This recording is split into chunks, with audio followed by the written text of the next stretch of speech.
Today we honour the Indigenous peoples of this land, the oldest continuing cultures in human history. We reflect on their past mistreatment. Hello, my name is Glen Sheather, student number 006-1000319, and this is my first semester studying the Bachelor of Education Secondary as a web-based student. This presentation is for EDC1200 Self-Education and Society, Assignment 2, YouTube presentation. Looking at the question, how might education mediate difference and dominance?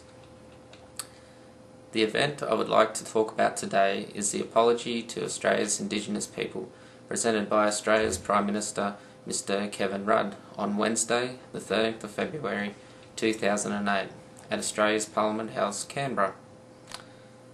Prime Minister Rudd begins the apology by honouring the Indigenous peoples of this land and goes on to reflect upon the past mistreatment of the Indigenous peoples, focusing particularly on, and I quote, those who were the stolen generations.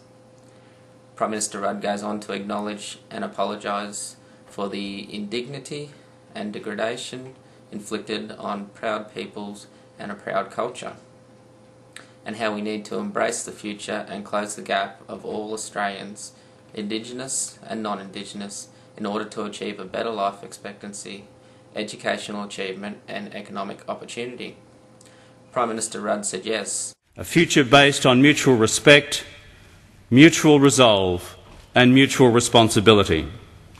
A future where all Australians, whatever their origins, are truly equal partners, with equal opportunities and with an equal stake in shaping the next chapter in the history of this great country, Australia. Prime Minister Rudd tells the story of an Indigenous elder lady who is a member of the stolen generations. Her story tells of how her children were taken by welfare men and marginalised from the white community.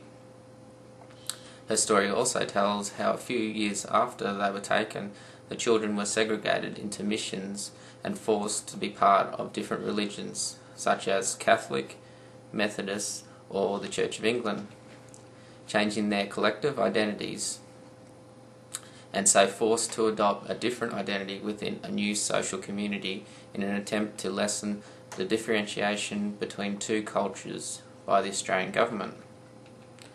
The apology could be used as an important educational tool, allowing the younger generations to become aware of Australia's history and the enforced dominance of successive governments under successive parliaments.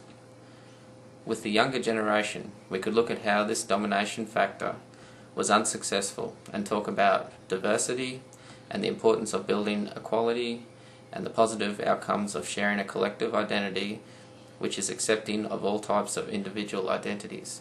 In order to provide an educative experience for students, and for this exercise I will be aiming the curriculum towards early and late adolescent secondary students, I will try to look at using several learning areas to present the curriculum activities to the students in order to provide better understanding and learning outcomes for the students. As an introduction to the topic, I could invite an Indigenous elder as a guest speaker to share their experiences, stories and information. This personal approach could offer a strong connection with the students to gain their interest in the topic. Some class activities could include getting students to participate in a class discussion and start deconstructing the topic through brainstorming, maybe look at some problem solving and provide a worksheet for students to complete while listening or watching audio-video texts. Society and environment could be another learning area of the program, researching how important events and people are linked through history and perspectives that are placed on people and events of the past. This could be researched through an assignment. The final section of the program could include the learning area of the arts by means of drama. The class could be split up into small groups of 3 or so and be given a particular scenario to act out in a role play. If we can teach the students to reflect back on their own lives through means of autoethnography to gain a better understanding of their own sense of self and who they are now, and what race, class and gender factors have shaped their own identities, then this would enable the students to have a far more informed understanding of others and what makes their identities different to their own.